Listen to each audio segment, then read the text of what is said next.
लेकिन यहां भारतवासी एक गलती कर देते हैं, जो शिव और शंकर दोनों को एक ही समझ लेते हैं। जहां नाम अलग है, आइडेंटिटी ही अलग है। एक निराकार ज्योतिर्लिंगम, एक आकारी देव पुरुष, ऑक्यूपेशन अलग है। शिव को कहा भोलेनाथ, सदा कल्याण करने वाले परम पवित्र, शांति के दाता, और शंकर के लिए कहते तीसरा नेत्र खुलता है तो महाविनाश होता है। ऑक्यूपेशन भी अलग, आइडेंटिटी अलग और नाम भी अलग, फिर एक कैसे हो सकता है? जब भी कोई मंत्र देता है भारत में, ओम नमः शिवाय का मंत्र, किसी ने ओम नमः शंकराय कहा? एक है तो कहना चाहिए, क्यों नहीं कहते? शिवरात्रि मनाई जाती है, उसको शंकर रात्रि कहा, एक है तो कहना चाहिए। शंकर को पूरा परिवार के साथ दिखाया, मां पार्वती, गणेश जी, कार्तिक के 2 बच्चे। शिव निराकार स्वरूप में ही दिखाया जाता है। शंकर की एक ही मुद्रा में अधिकतर इसको दिखाया जाता, तपस्या की मुद्रा। किसकी तपस्या कर रहे हैं? उनसे श्रेष्ठ कौन था? कहते कैलाश पर्वत पर जाकर उसने तपस्या की। कैलाश माना दुनिया का सबसे बड़े ते बड़ा शिवलिंग, पूरा पर्वत ही शिवलिंग आकार का है ना? इसीलिए वहां बैठकर शंकर ने भी किसका ध्यान किया? शिव का ध्यान किया। एक पिता है, एक पुत्र है, 3 लकीर, आदि मध्य अंत का ज्ञाता। शिवलिंग के ऊपर ये 3 लकीर के बीच में एक आंख होती है, अर्थात मनुष्य आत्मा को भी ज्ञान के दिव्य चक्षु प्रदान करने वाला त्रिनेत्री, जिससे मनुष्य भी कल्याण का दर्शन कर सके, इसलिए उसको शिवम कहा। और ये शिवलिंग की पूजा में ही 3 पत्र का बेल पत्र चढ़ता है, जो एक डंडी से जुड़ा होना चाहिए, अलग अलग पत्ते नहीं होने चाहिए। अर्थात परमात्मा त्रिमूर्ति है। इंग्लिश में भी कहा God father, the father of generator, operator, destroyer. और उसकी हर रचना अति सुंदर होने कारण उसको सुंदरम कहा। तो सत्यम शिवम सुंदरम एक परमेश्वर के लिए कहा जाता है। लेकिन यहां भारतवासियों को एक प्रश्न जरूर मन के अंदर आता है कि यहां जो ब्रह्मा का चित्र दिखाया गया है और भक्ति में जो हमने ब्रह्मा का चित्र देखा, उसमें तो अंतर है। इसको ब्रह्मा क्यों कहा गया? तो भक्ति में जो हमने ब्रह्मा का चित्र देखा कि ब्रह्मा एक ही देवता ऐसा है जिसको दाढ़ी, मुछ और वृद्ध अवस्था है। देवताओं को दाढ़ी, मुछ, वृद्ध अवस्था नहीं होती है। असुरों को बड़ी बड़ी मूछें होती है, मनुष्य को दाढ़ी, मुछ, वृद्ध अवस्था, देवताओं को नहीं होती है, ऐसे कहा गया है।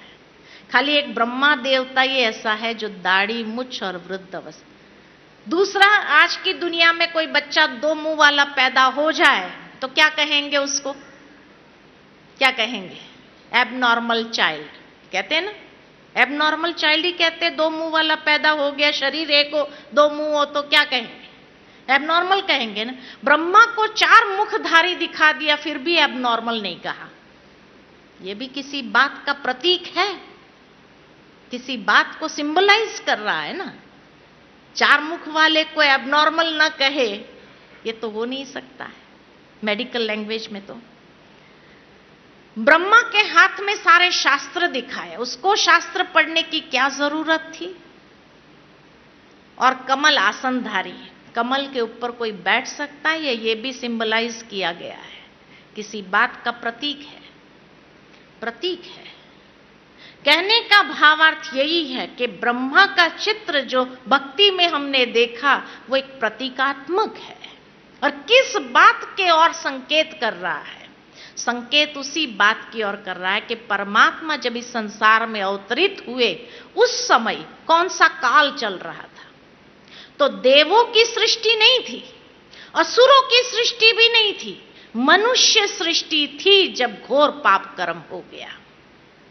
तो मनुष्य स्वरूप को दर्शाने के लिए दाढ़ी, मुछ और वृद्ध अवस्था है कि परमात्मा जब इस संसार में अवतरित हुए तो जैसे गीता के 7वें अध्याय में कहा कि मैं अति साधारण रूप में अवतरित होता हूं, जिस कारण मूढ़मती मनुष्य मुझे पहचान नहीं सकते।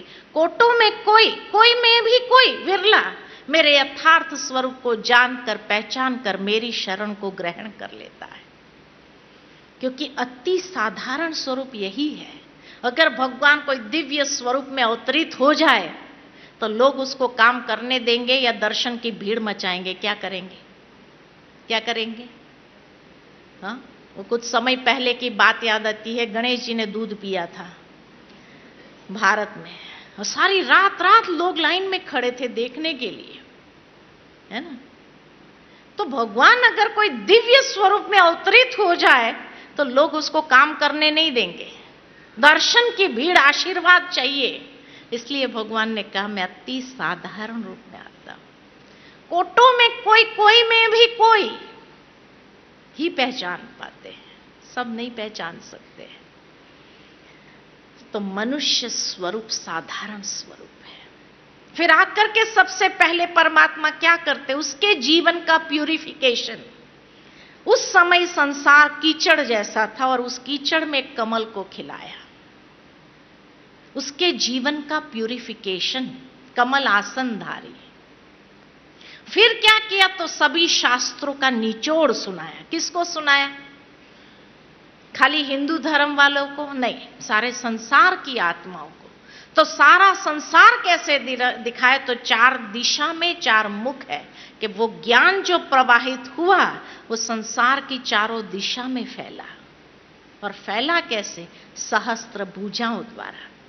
सहस्त्र भुजा माना सहयोग की निशानी। आज कोई हमारा मददगार होता है तो हम क्या कहते? मेरा राइट हैंड है, ये लेफ्ट हैंड है, इसके बिना काम नहीं होता है। तो ब्रह्मा के भी इस दिव्य कार्य में हजारों आत्माएं मददगार बन गई। परमात्मा का जो दिव्य कार्य है, जो ब्रह्मा के द्वारा करवा रहे हैं, करण करावनहार परमात्मा है, लेकिन उसमें हजारों आत्माएं राइट लेफ्ट हैंड बन करके मददगार बन गए। आप मददगार बनना चाहेंगे या नहीं चाहेंगे? कि अभी तक भी पहचान नहीं है, क्या कहेंगे?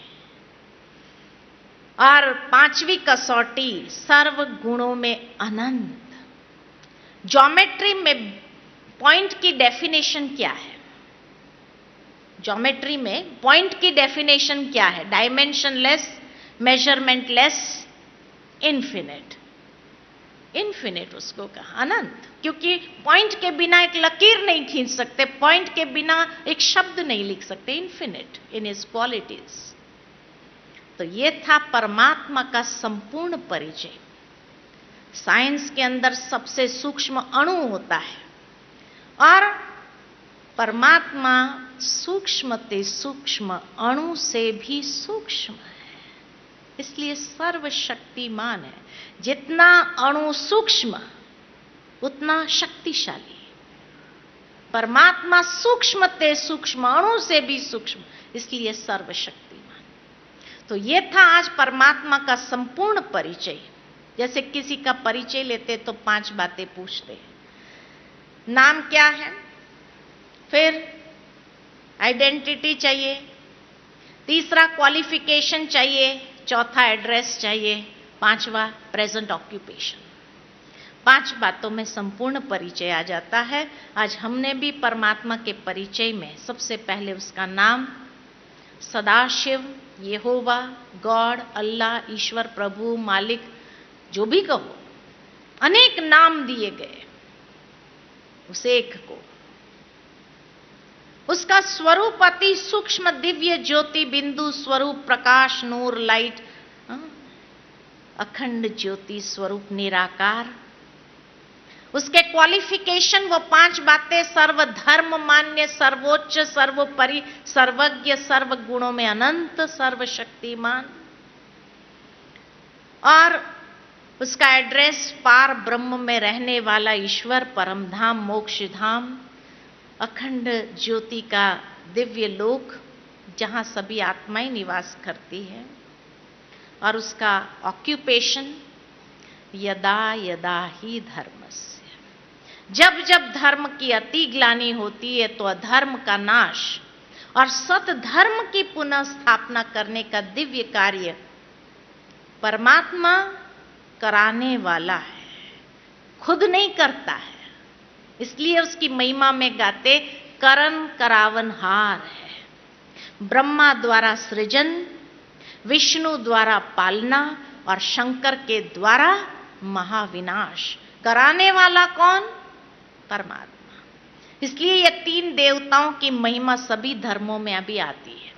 हिंदू धर्म में ब्रह्मा विष्णु महेश कहा, इस्लाम धर्म में उसको जिब्राइल मिकाइल इसराफिल कहते हैं, क्रिश्चियन धर्म में द 3 होली एंजल्स या 3 होली गोस्ट कहते हैं। हर धर्म में आपको ये तीन देवताओं की भी यादगारें मिलेगी, है ना।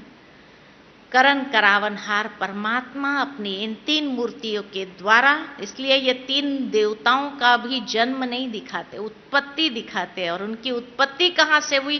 तो का प्रकाश से, लाइट से हुई, क्योंकि परमात्मा प्रकाश स्वरूप जो उन तीनों को उत्पन्न करते हैं। तो ये था परमात्मा का संपूर्ण परिचय।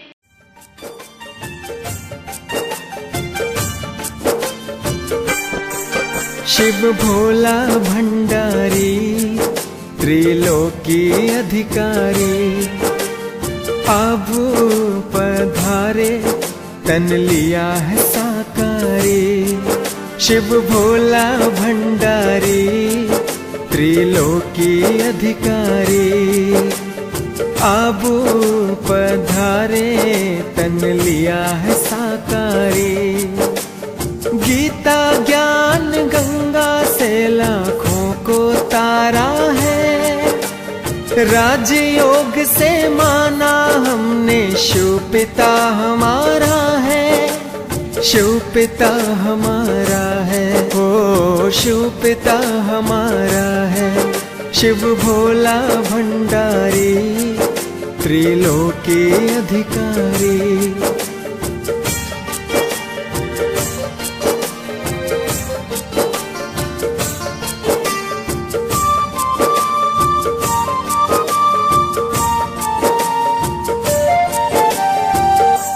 हम है प्यारी आत्मा है भाई बहन का नाता, शिव है परम पिता हमारा ब्रह्मा जग की माता। इस पावन नाते को तुम दिल में सजा लो, दिलों में सजा लो। शिव भोला भंडारी, त्रिलोकी अधिकारी, अब पधारे तन लिया है साकारी।